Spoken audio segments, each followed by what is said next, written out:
Vă salutăm, dragi prieteni, din Dâmbovița, unde am venit în vizită la Cosmin Briceag să îi luăm un interviu, să vedem cum se mișcă porumbeii lui pe ruta Bulgaria și să vedem ce trofee mai câștigă anul acesta.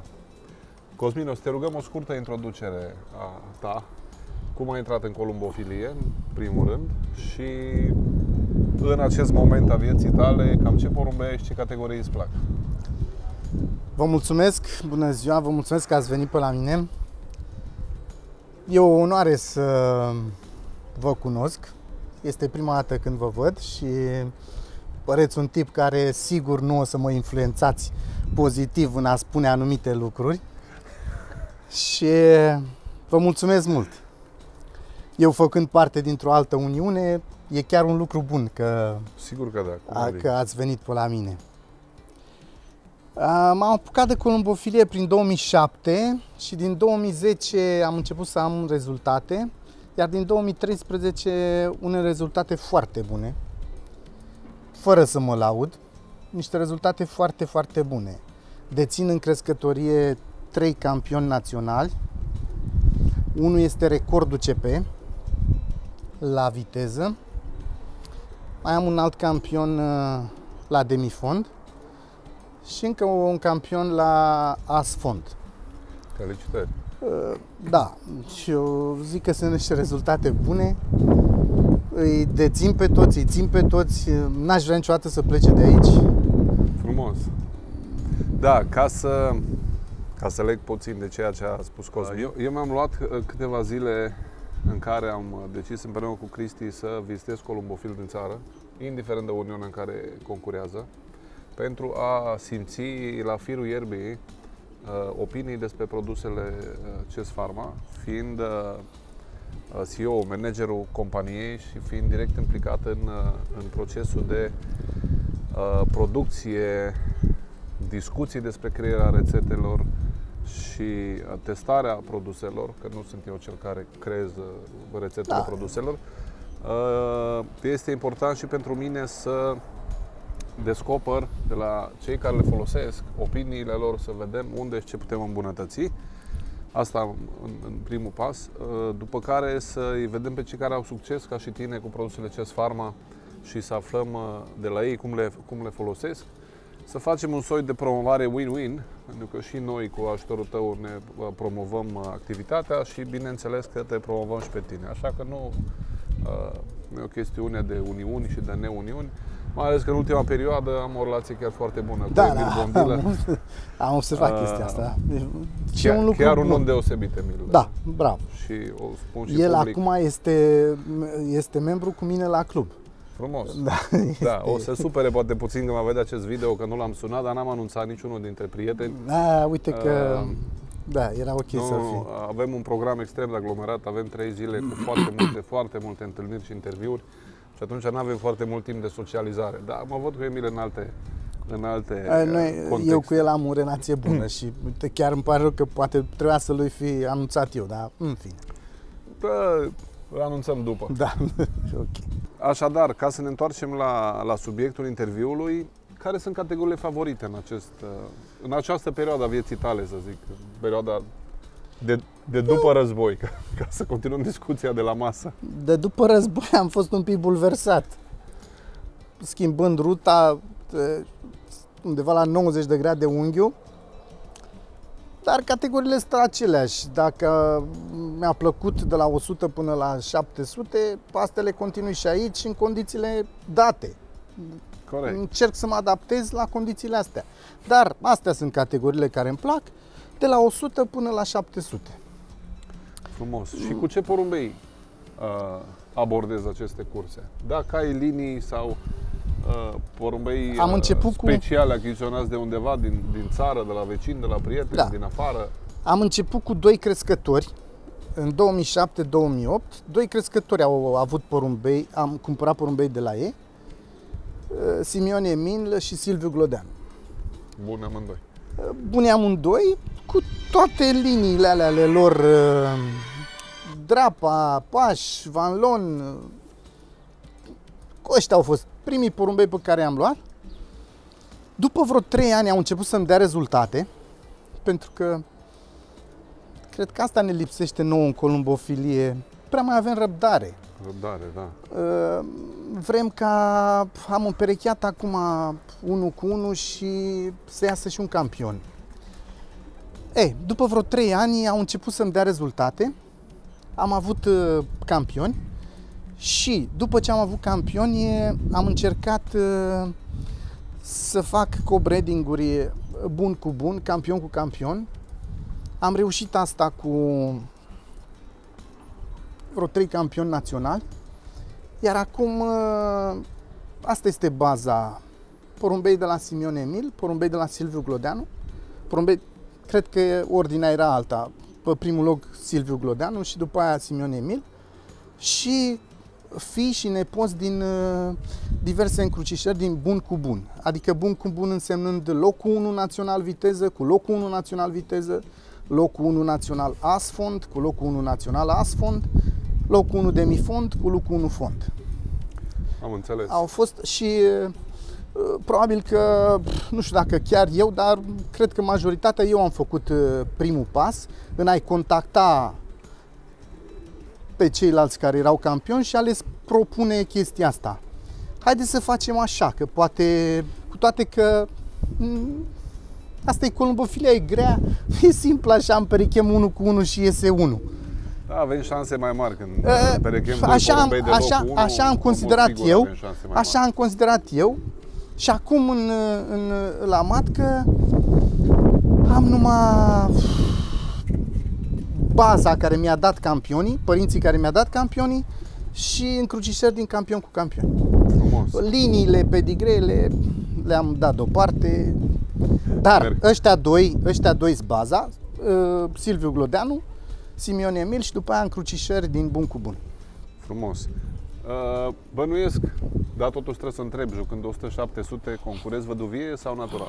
Numai văduvie. Doar văduvie. Dar și nu cred că este o văduvie totală, e o văduvie așa mai...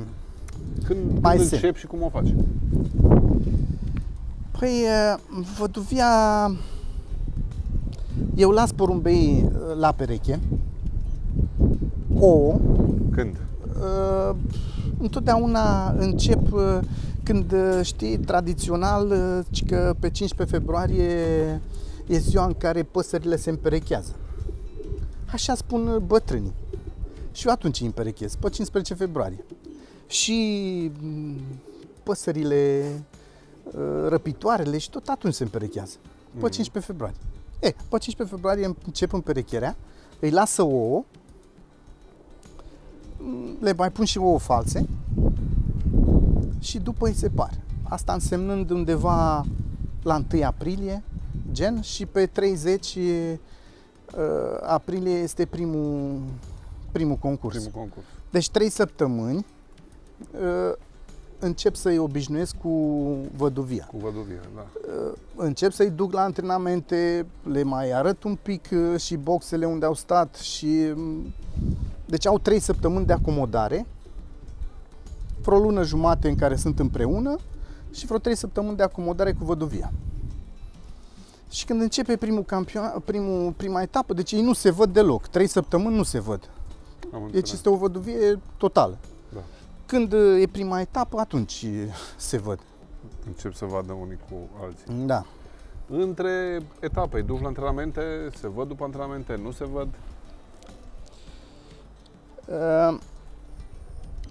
Niciodată nu se văd. Îi duc la antrenamente. Fără antrenament eu zic că nu se poate. În jurul crescătoriei mi-e și foarte greu. Eu când aud pe unii că le zboară câte o oră jumate, pe mine mă cutremur așa, văzându-i pe ai mei, că ai mei dacă le dau drumul în 10 minute sunt înapoi. Dar zboară și ai mei 10 minute, dispar, dar 10 minute, atât. Și îi duc. Îi duc la început de cel puțin 2 ori, după a 5-a, 6-a etapă îi duc decât o singură dată în mijlocul etapelor, între etape, la mijloc. Sunt niște concursuri de 40-50, între 40 și 50 de minute. Asta este antrenamentul. Se văd la sosire? Nu se văd nici la sosire. Aș vrea să te întreb de pui acum, pentru că văd aici în volieră. Ce distanțe zbor pui în anul nașterii și dacă ai cerințe de la ei, cum îi selectezi? Este primul an când cresc un numeric mare de pui după mine, pentru că vreau să-i joc și la fond. Eu aveam un principiu pe care anul ăsta mi-l încalc. Zburam puii până la 250 de kilometri maxim, asta însemnând vreo 6-7 etape. Iar linci zburau vreo 8-9 etape de 350 și de la anul când deveneau maturi începeam cu fond și aveam multă răbdare. Nu mai am răbdare, acum s-au mulțit și concursurile cu pui și vreau să particip, că mie îmi place să particip. Nu, cu câștigul vom vedea, dar îmi place să particip și anul ăsta am în jur de 120 de pui scoși și vor fi împărțiți în 60-60. 60 au inele gold care vor participa la un concurs de 500 și un pic de kilometri care va fi cu premii. Și mai am pe ceilalți într-un fel rezervă, în caz de îi pierd pe aia să mai ajung ce zbura la anul, știi? Îi țin cumva rezervă, așa, pe care îi țin după principiul meu. Decât până în 250 da. Și după aia. Și de-aia zic că anul ăsta am cam mulți pui, dar o să văd, nu este prima oară, am mai încercat și anul trecut cu inele, nu prea am făcut mare lucru, pentru că, nu știu, eu zic că sunt categorii și categorii, zboruri cu pui, zboruri cu iarni, zboruri cu maturi, zboruri cu văduvi, zboruri cu... Da. Trebuie să ai grijă de fiecare aparte. În mod sigur. Acum, dacă am trecut prin concursuri un pic, poate ne spui cum recuperezi porumbei după concurs, ce le dai, cum le dai ca să se recupereze mai repede, mai ales că înțeleg că Bulgaria e puțin mai dificilă, adică porumbei au nevoie și de o bună recuperare. Da, așa este. Pe Bulgaria, de când zburăm de 2 ani de zile, nu au existat vânturi din spate care să aducă porumbei acasă. Și călduri mult mai mari decât spre Ucraina și spre Moldova. Porumbeii vin foarte istoviți, chiar de la 340 de kilometri, când afară sunt 40 de grade. E complicat, da. E complicat. Și porumbeii trebuie recuperați. Clar. Este prima dată când folosesc produse Chest Pharma de la cap la cap, exact după caietul luat. După program, da. Și cred că porumbeii au făcut față cu brio la condițiile astea mult mai grele decât după Ucraina. Deci pentru mine recuperarea lor o văd rapidă, o văd foarte, foarte rapidă. Și folosesc exact programul. Deci nu mă abat. Am înțeles. În afară de folosesc și din 2 în 2 săptămâni Belgica, orni și tricomonoză din 2 în 2 săptămâni. Nu de aici, de la Chest Pharma, nimic tratament, decât suplimentele exact din caiet. Dar eu sunt foarte mulțumit, ținând cont că condițiile sunt mult mai grele pe Bulgaria și pe Grecia decât pe Ucraina. Ai vreun produs de la Chest Pharma care te-a impresionat în mod deosebit? Care să observi ceva ieșit din comun? Deci, astea care le folosesc pentru recuperare în prima apă, eu zic că sunt peste orice produse pe care le-am folosit. Aminoforte și cu Biotix. Da. Deci eu astea folosesc când vin acasă. Da. Aminoforte și Biotix, eu zic că sunt peste orice produse pe care le foloseam eu până. Am înțeles. Da, noi nici nu recomandăm foarte mult. Am început un soi de campanie antibiotice zero, tratamente zero. Da, am văzut asta, am văzut pe site, dar ți-am zis, deci pe lângă astea ale tale, eu din 2 în 2 săptămâni folosesc Belgica în alternativ, ori nitrico, ori nitrico. Sunt, așa m-am învățat. Sunt produse bune cele de la Belgica. Concluzia mea personală este că drumul ăsta cu medicamente, antibiotice și așa e un drum înfundat. Da, Pentru că dar scădem noi foarte mult imunitatea porumbeilor. E părerea mea personală și pe baza observațiilor care le-am avut. Anul ăsta încerc la mine în crescătorie și am văzut asta, dar părerea mea e că și eu le-aș lăsa, dar nu le-aș lăsa le-aș lăsa treptat. Adică dacă eu dau o dată la 2 săptămâni, aș încerca, uite, ce herete, ăștia sunt antrenorii mei. Aș încerca să-l dau o dată pe lună. Da. Dar și eu am aceeași părere și părerea mea este că pe lângă suplimente, mâncarea are un rol esențial. Foarte mare. Un rol esențial. Foarte mare. Asta. Și mie mi-ar plăcea. Până Mi-ar plăcea să reduc medicamentele. Consumă cel mai mult porumbei. Și... Dar există și minusuri. Adică și eu am început procesul ăsta cu un an. Am dat foarte puțin. În schimb, foarte mulți porumbei sunt afectați. Nu toți rezistă la un astfel de sistem. Da. Chiar dimineața am prins la crescătoria de reproducție niște probleme la câteva cupluri cu eclozarea puilor. Și foarte mulți porumbei trebuie eliminați. Da, e un pic altă poveste. Corect. Și se transmite și da. Cum zbor puii? Simplu, natural sau îi treci la văduvie, la uși glisante, ai vreun sistem special sau e pur și simplu... Nu, îi joc... I-am ținut un pic la întuneric prima serie. Deci prima serie, până am introdus seria a doua, i-am ținut la întuneric prima serie. Se simte un pic la ei, dar ai un dezavantaj. Eu văd că ei n-au năpârli, au căzut tot puful de pe ei, dar de năpârli nu.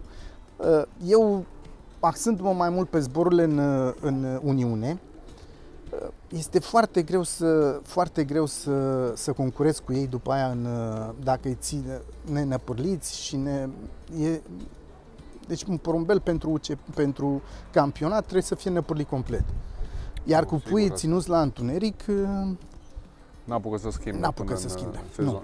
Mai rămân 2-3 și avem probleme. Când o da de o căldură din asta, nu facem treabă cu ea. Acum, în încheierea materialului, aș vrea să-ți cer un sfat pentru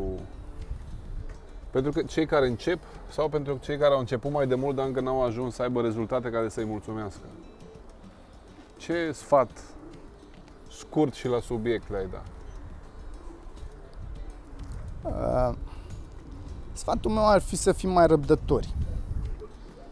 Prea vrem rezultate dintr-un așa, să ne luăm porumbei, să fim crescători, să avem crescătorie, dar trebuie să avem și răbdare. Și răbdare și să avem mai multă grijă de porumbei. Mult mai multă grijă de porumbei. Mulțumim tare mult. Totuși, înainte de plecare, aș vrea să ne arăți un porumbelul tău favorit. Am 3. 3. Pe toți 3 atunci. Pe toți 3. Haideți!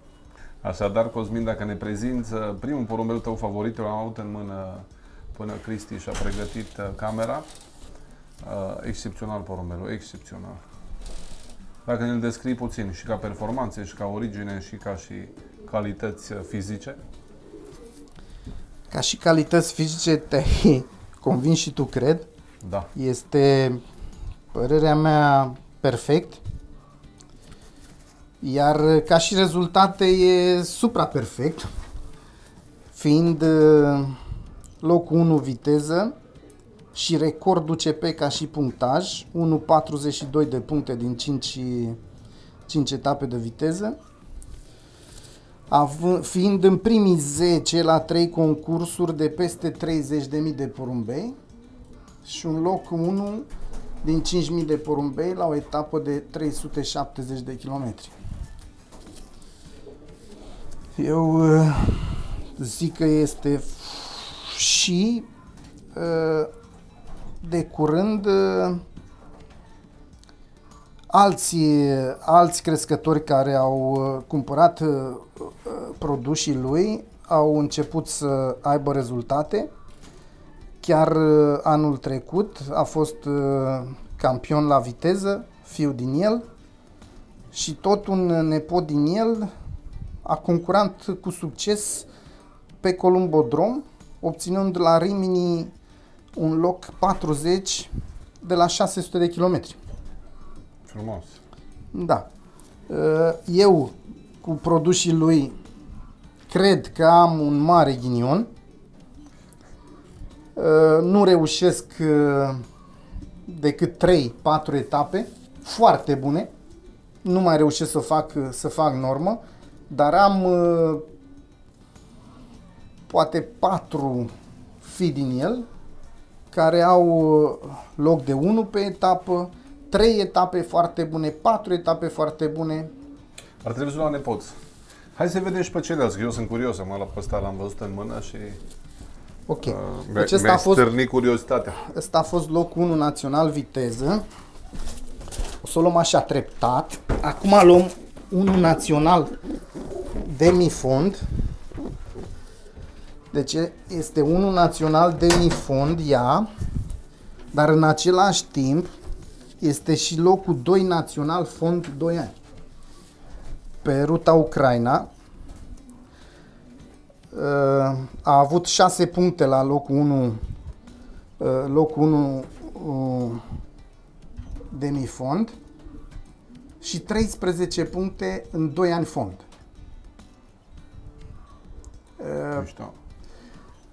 Mi-e greu să-i clasific, dar totuși el fiind un record, zic că el e favoritul, dar și ea este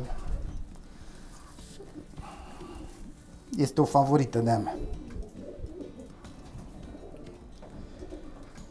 Anul ăsta, fiul din ei doi, pentru că e al doilea an când îi țin împreună, anul ăsta am 3 etape de 0 puncte.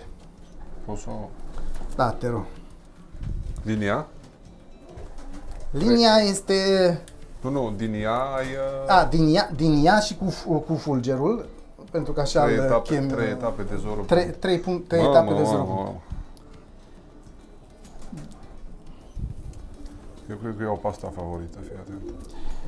Da, mi-e greu. Mi-e greu pentru că eu pe el îl țin mai mult la el, fiind record. Dar, deci pe lângă locul 1 demifond, este 2 național fond 2 ani. Și cu 13 puncte. Foarte frumos. Și o masă musculară. Mamă. Da. Incredibil. Mamă, Felicitări. Simeon Emil, Paș Van Loon. Am porumbel care merge și la maraton. La ce masă musculară are? Și acum să vă mai arăt și ceva mai sus de a întâia și a doua. O porumbiță. Al treilea favorit, da? Da. Opa. Ea este locul 1 as fond. 5 din 5 etape. 1 național. Și are o istorie. Eu am un fin columbofil care a zis: băi nașule, să-ți aduc și ție 10 pui să te vezi și tu. El fiind un prima, asta în glumă, să-ți aduc și ție 10 pui să te vezi și tu. Și din 10 pui, asta e și campion. A simțit ceva fin. A simțit ceva. De-aia l-am și pus fin. Dar noroc că ea e și după ce mă văzusem eu cu ăștia, știi? Foarte frumos ăsta. Asfund. Da. La fel, o musculatură de excepție. Și o să, dacă mai avem un pic de timp, o să-ți mai arăt o încrucișare dintr-un as fond cu un as fond. Cei 3 favoriți s-au transformat în 4. Haideți să-l vedem pe cel de-al 4-lea și să... Am vrut să-l prezint aflăm și ce e să o el. prezint și pe ea. Pentru că, deci, ambii părinți din locul 1 as fond cu locul 1 as fond. Părerea mea e că e super femelă și fiul Daniel a venit de 2 ori foarte bine, din 2 fonduri pe neamul Dania, pe Grecia, anul ăsta a venit foarte, foarte bine. Are 7 puncte din 2 Foarte frumos. din două etape de fond. Foarte. Hai. Cosmin, îți mulțumim mult că ne-ai primit, felicitări pentru rezultate și mult succes mai departe la etapele care urmează. Să dea Dumnezeu. Mersi mult de tot.